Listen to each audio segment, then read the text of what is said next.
देखा है एक ऐसा समय जब धरती पर धन और शक्ति के लालच में अंधे आतताइयों का राज था। जिसने भी उनके अन्याय और अत्याचार के विरुद्ध आवाज उठाई, उसकी आवाज कुचल दी गई। पाप और अत्याचार के बोझ से दबी मां पृथ्वी ने ब्रह्मा जी से मदद की गुहार लगाई और समस्त देवगणों के साथ ब्रह्मा जा पहुंचे वैकुंठ भगवान विष्णु की शरण में।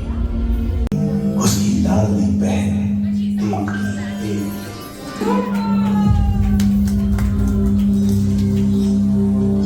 ये आप क्या कर रहे हैं? आप मथुरा नरेश हैं। नहीं कुंवर जी, आज मैं मात्र वो भाई हूं जो अपनी प्रिय बहन के सामने बस कोई इशारा और नहीं करना चाहता है। जब उसने ये आकाशवाणी सुनी, महापापी अत्याचारी कंस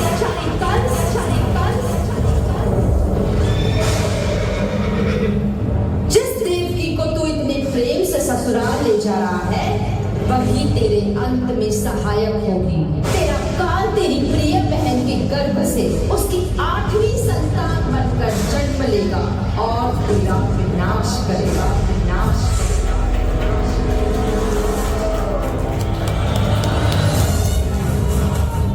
भैया ये क्या कर रहे हो?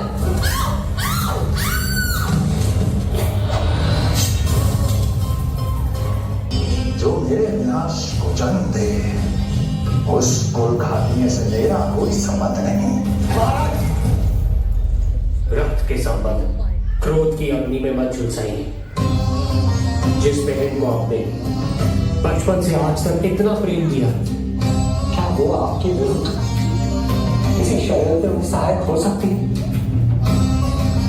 भला हमारी संतान आपका विनाश क्यों करेगी? दया कीजिए महाराज, दया कीजिए। आप बीच में मत पड़िए कुंवर जी। सुना नहीं क्या? लेकिन आपकी संतान मेरा मत करेगी। जब माटी बचेगी तो 8वीं संतान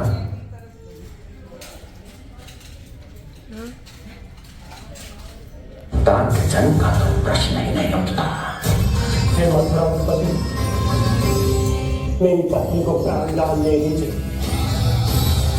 मैं महाराज शूरसेन का पुत्र वसुदेव आपको वचन देता हूँ, अपनी आठों संतानों को जन्म लेते ही स्वयं आपके सामने प्रस्तुत करूंगा।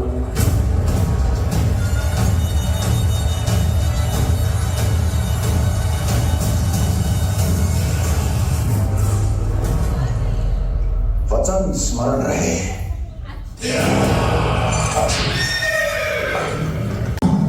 देवकी और वसुदेव का वैवाहिक जीवन प्रारंभ हुआ।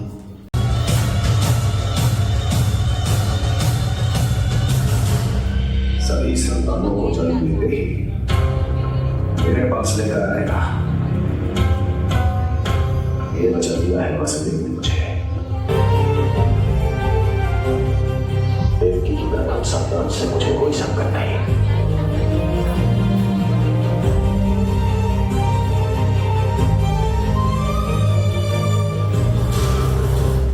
नारायण नारायण। कहिए देवर्षि, कैसे आना हुआ? मैं तो बस आपको ये अद्भुत कमल पुष्प भेंट करने आया था महाराज। इसे देखते ही मुझे आपका स्मरण हुआ था। मानो ये मुझे पुकार कर कह रहा हो, मुझे महाराज कंस के पास ले चलिए। इसमें तो कुछ भी विशेष नहीं है देवर्षि। इसमें 8 पंखुड़ियां हैं महाराज, और 8वीं पंखुड़ी सबसे विशेष है। यदि विश्वास न हो तो आप स्वयं गिनकर देख लीजिए। आप मेरा 1 2 3 4 5 6 7 8। क्या आप निश्चित रूप से कह सकते हैं कि यही 8वीं पंखुड़ी है? विचार कीजिए महाराज। क्या आप बिना किसी शंका के कह सकते हैं कि कौन सी पंखुड़ी पहली है और कौन सी आपकी? सावधान करने के लिए धन्यवाद जोशी। नहीं, मैं तो मात्र पंखुड़ियों की बात कर रहा था। यदि आपने कुछ और समझ लिया है तो उसका उत्तरदायित्व तो मेरा नहीं है।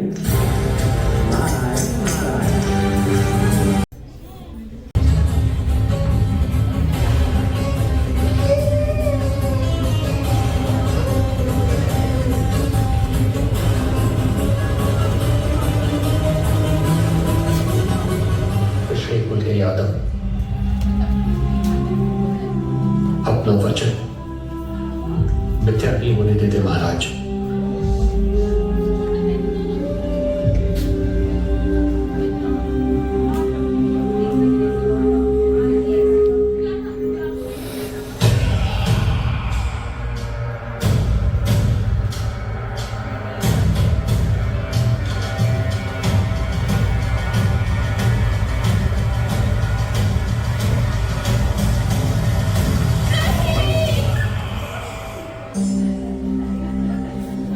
देवकी के पुत्र एक के बाद एक जन्म लेते रहे और उनकी हत्या कर कंस अपने पापों की संख्या में वृद्धि करता रहा।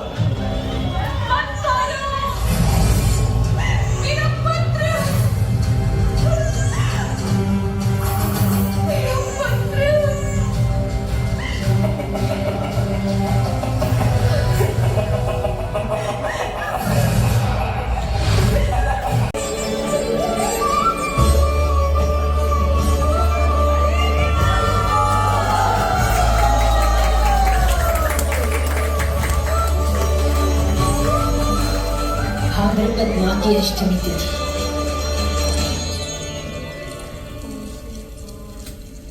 इससे पहले कि कंस यहाँ आए, आप मुझे लेकर यमुना पार चले जाइए और वहां गोकुल में अपने भाई नंद के संरक्षण में मुझे छोड़ उनके यहाँ जन्मी पुत्री को यहाँ ले आइए। उसके प्राणों की चिंता मत कीजिए मां, जो हो रहा है मेरी ही लीला है।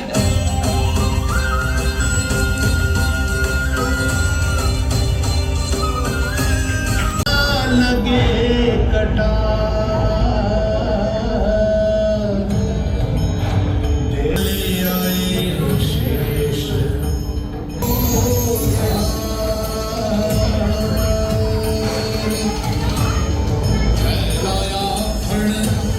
जग रक्षक पर रक्षा की छतरी छाई, पीछे पीछे चले शेष। उस वक्त प्रश्न उठाने का अधिकार नहीं है मुझे।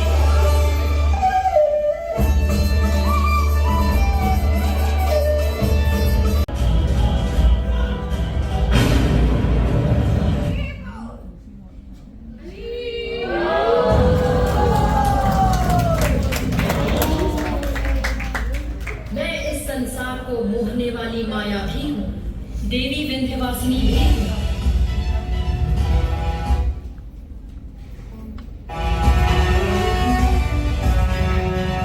तो जीवन नहीं बचेगी। मूर्ख कंस, तू मुझे क्या मारे चुका है? तेरी मृत्यु निश्चित है कंस। जिस आकाशवाणी को झुटलाने का तू प्रयास कर रहा था वो अटल है। तुम्हें मारने वाला इस संसार में जन्म ले चुका है, निश्चित है कंस।